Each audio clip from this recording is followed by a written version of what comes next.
இன்னொரு முக்கியமான கட்சி விஜயோட கட்சி. கொள்கை தலைவர் என்னங்க சொல்றீங்க? அதிமுக அடுத்து அழிய போறது அதுதானா? அதிமுக அழிஞ்சிட்டு இருக்கு, அடுத்தது அதுதானா? திருப்பரங்குன்றம் விவகாரம் குறித்து விஜய் பேசி இருக்கலாம், ஆனால் விஜயும் மௌனம் காக்கிறார். எப்படி புரிந்து? விஜய் எதையுமே பேசுறது இல்லையா? அப்பா வாகை பூவா, சங்ககாலம் என்கிற எங்கள் தங்க காலத்துல எங்கள் மன்னர்கள் பயன்படுத்திய பூ, அந்த பூவை கொண்டு வந்திருக்காரு அப்படின்னு நான் எல்லாம் மகிழ்ச்சி அடைந்தேன். சங்க காலத்துல போறான்னு பார்த்தா சமகாலத்திலேயே காணாம போயிட்டு இருக்கான். அவருக்கு பின்னால் ஒரு வாலிப கூட்டம் இருக்கு.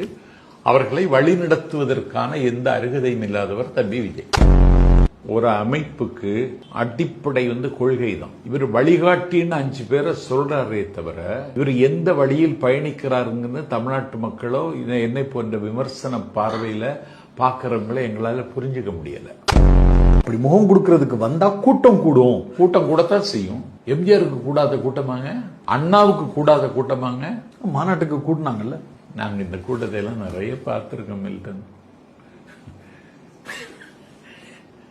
இந்த கூட்டம் தமிழ்நாட்டில் எந்த பாதிப்பையும் ஏற்படுத்தாது.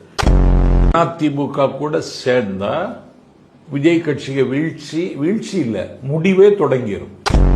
விஜய் ஒரு பெரிய போர்ஸ், பெரிய ஸ்டார் அந்தஸ்து இருக்கு. அங்க அதிமுக அப்படியான நபர்கள் இல்ல. இவர் போய் சேர்ந்து அவங்கள பூரா கேப்சர் பண்ணி இவர் பக்கம் சேர்த்துக்கிற வழி இருக்கு. அந்த அபாயம் அதிமுகவுக்கு இருக்கு. தற்காத்துக் கொள்ள வேண்டியது அந்த கட்சியில் இருக்கவங்களுக்கு பொறுப்பு. கட்சியில சேர்ந்தா எம்எல்ஏ தான் ஆக முடியும். இன்னொரு கட்சி ஆரம்பிச்சு சேர்ந்தா துணை முதல்வர் ஆக முடியுதுல்ல. ஆயிடலாம். அப்ப துணை முதல்வர்னு சொல்லி அறிவிப்பீங்களா? நாளைக்கு நாய் கூட சிண்டாது. அவங்க நம்புறவங்களே ஓட்டு போட மாட்டாங்க. துணை முதல்வரா ஆளப்பாரு.